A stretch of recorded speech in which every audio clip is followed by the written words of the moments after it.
Out delivering food parcels in Bedfordshire. Since the start of the pandemic, the SEVA Trust has helped 650 international students who found themselves stuck in lockdown and forced to learn only online, with no part-time work available to earn money and no access to benefits here. All the very best, and if you need anything, let us know.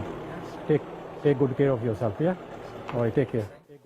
But it isn't just food that's needed. Support too, to fight against universities demanding fees and threatening to kick students out.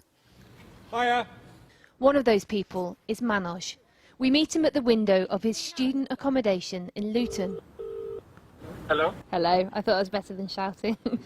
He's in day 5 of isolation after catching COVID-19. How's it going?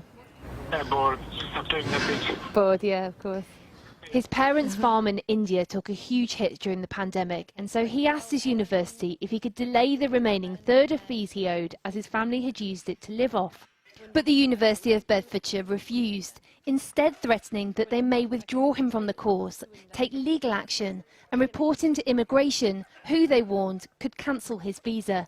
The university asked me for my tuition fees and give me a threatening mails like if I'm not paying my fees, this thing will be happen. So I'm totally confused and I'm depressed. What would you say to those people who say, if you didn't have that money, then that's not the university's fault? At that time, I have money, which my parents saved for me. The situation is different when lockdowns happen and this COVID-19 situation is coming.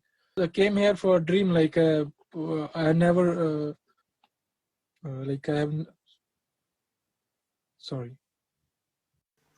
The university eventually agreed to smaller repayments and gave him some money from the Hardship Fund after the SEVA Trust intervened. The University of Bedfordshire told us, Mr Manoj came to us in the early months of lockdown when our financial processes were still evolving in response to the pandemic. He was one of the students that highlighted the need for change, and we are pleased now to have a more flexible approach to emergency funding. We understand the distress the initial delay would have caused. We urge all students who are struggling to get in contact with us. Cases like Manoj's have kept the SEVA Trust busy this year. They've dealt with several universities sending threats of immigration to international students struggling to pay fees. A lot of students, suffered in silence. They don't want anyone to find out that they're going through this hardship. I think the university should take more responsibility and also need to treat overseas students in the same way they treat home students. Last week we heard from international students who have become destitute and relying on food banks while studying in the UK during the pandemic. Since our report, some universities have contacted the food bank to help, and the University of East London sent an email reassuring students not to panic if they can't pay their fees on time. But we've heard cases of universities elsewhere in the country who are still threatening international students for late payment of fees.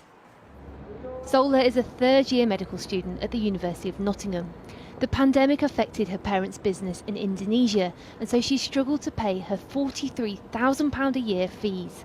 Despite having an online exam this week, the university threatened to cut off her IT access if she didn't pay. I'm already under immense stress, so you can clearly see that from their attitude that they don't care what the student's current state of mind even is at.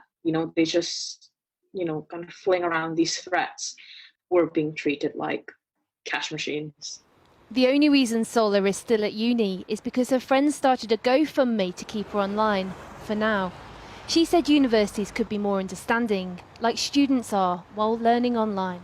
Why do they need to, so sternly reprimand me, remember, you have to pay or we are going to restrict your IT? They're talking to me as if I'm intentionally not paying, as if I'm out here, drowning in cash and I'm not going to pay. It's not like I'm bathing in world-class learning experience.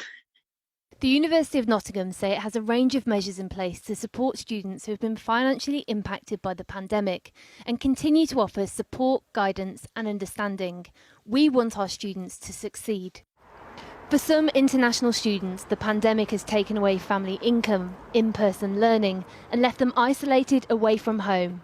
But on top of all of that, threats from university finance departments for money they don't have, and fears that their dream of a British education might be short-lived.